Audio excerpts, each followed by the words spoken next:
Imagine a place so prosperous, so full of hope and opportunity, that it was called the Negro Wall Street.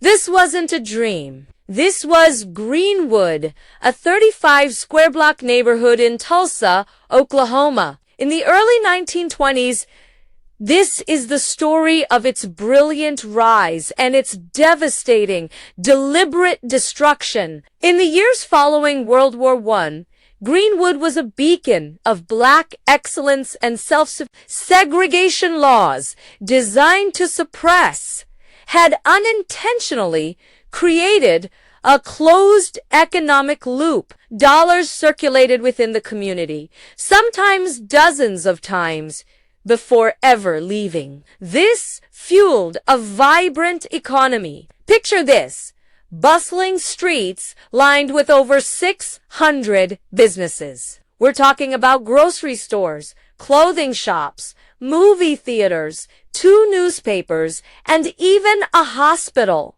There were luxurious hotels, like the Stratford Hotel, said to be the largest black-owned hotel in the nation. Doctors, lawyers, and dentists had their own practices. Families lived in beautiful, well-appointed homes. They built their own schools, their own libraries, and over a dozen churches that served as the community's spiritual and social heart. This wasn't just about money. It was about dignity. It was a testament to the resilience and ambition of a people determined to build their own American dream, despite the oppressive racial climate surrounding them. Greenwood was proof of what was possible. But for some, in the neighboring white community of Tulsa, this success wasn't a source of inspiration. It was a source of envy and deep-seated resentment. The sight of black prosperity, of black people driving their own cars and living in beautiful homes, was an affront to their notions of racial hierarchy. This jealousy festered, creating a powder keg of racial tension just waiting for a spark. That spark came on May 30th, 1921. A young black shoe shiner named Dick Rowland entered an elevator in a downtown building operated by a white teenager, Sarah Page. What happened next inside that elevator is still debated, but the most common account is that Rowland tripped and accidentally stepped on Page's foot, causing her to scream. The next day, the sensationalist Tulsa Tribune newspaper published an inflammatory headline, "Nab Negro for attacking girl in an elevator." The article strongly implied a sexual assault had occurred, a claim that was never substantiated and widely believed to be false. This was all the excuse the resentful mob needed. By nightfall on May 31st, a crowd of hundreds of white Tulsans had gathered outside the courthouse where Rowland was being held. They were demanding he be handed over for a lynching. Fearing the worst, a group of about 75 armed black men, many of them World War I veterans, went to the courthouse to offer their help in protecting Rowland. The sheriff turned them away, but their presence further enraged the white mob, which had now swelled to nearly 2,000. A confrontation erupted. A white man tried to disarm a black veteran. A shot was fired, and chaos ensued. The outnumbered black men retreated back to Greenwood with the white mob in hot pursuit. What happened over the next 18 hours was not a riot. It was a massacre.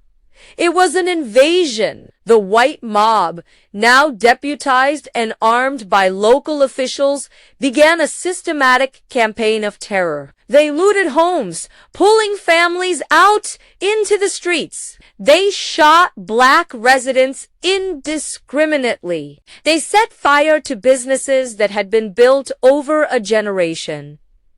The violence was brutal and relentless. Survivors told horrific stories of seeing their neighbors gunned down in the street and their homes torched. But the most shocking and terrifying element of the attack came from the sky. For the first time in American history, a civilian population was bombed from the air. Private planes, owned by local oilmen, circled over Greenwood. From these planes, they dropped turpentine balls and sticks of dynamite onto rooftops. The goal was not just to terrorize, but to incinerate. They targeted churches, businesses, and homes, ensuring that the fire spread quickly and that nothing would be left. Imagine the horror of not only being attacked on the ground, but also having fire rain down on you from above. It was a coordinated, militarized assault on a civilian community.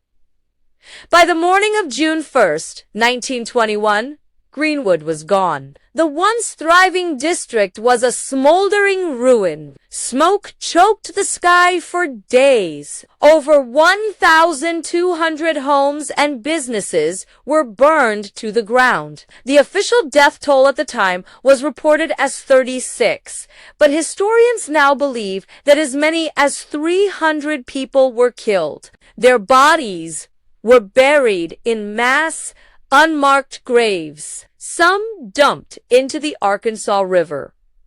In the immediate aftermath, over 10,000 black residents were left homeless. They were rounded up at gunpoint and held in internment camps at the convention hall and fairgrounds. Their wealth, accumulated over decades, was wiped out in a single day. Insurance companies refused to honor claims, citing riot clauses in their policies. No one was ever prosecuted for the looting, the arson, or the murders. Instead, a veil of silence was draped over the event. For decades, the Tulsa Race Massacre was intentionally erased from history books, from newspapers, and from public memory. It was a secret shame that the city tried to bury along with the victims. But you cannot bury the truth forever. The spirit of Greenwood's survivors and their descendants endured. They fought for generations to have their story told, to have the truth acknowledged. They rebuilt parts of Greenwood, though it never reached its former glory. The economic and generational wealth that was stolen can never be fully recovered. The trauma echoed through families for a century. Today, the story of Greenwood serves as a powerful and painful reminder of the fragility of progress and the devastating consequences of racial hatred. But it is also a story of incredible strength and resilience. The people of Greenwood built a paradise for themselves, and in its memory we find a lesson about the importance of telling our own stories, of remembering our history no matter how painful, and of continuing the fight for justice and equality. The ashes of Black Wall Street hold a legacy of both tragedy and triumph, a legacy we must never forget. Thank you for watching and for taking the time to learn about this critical piece of American history. If you found this video informative, please give it a like and subscribe for more stories that matter. Let's keep the memory of Greenwood alive.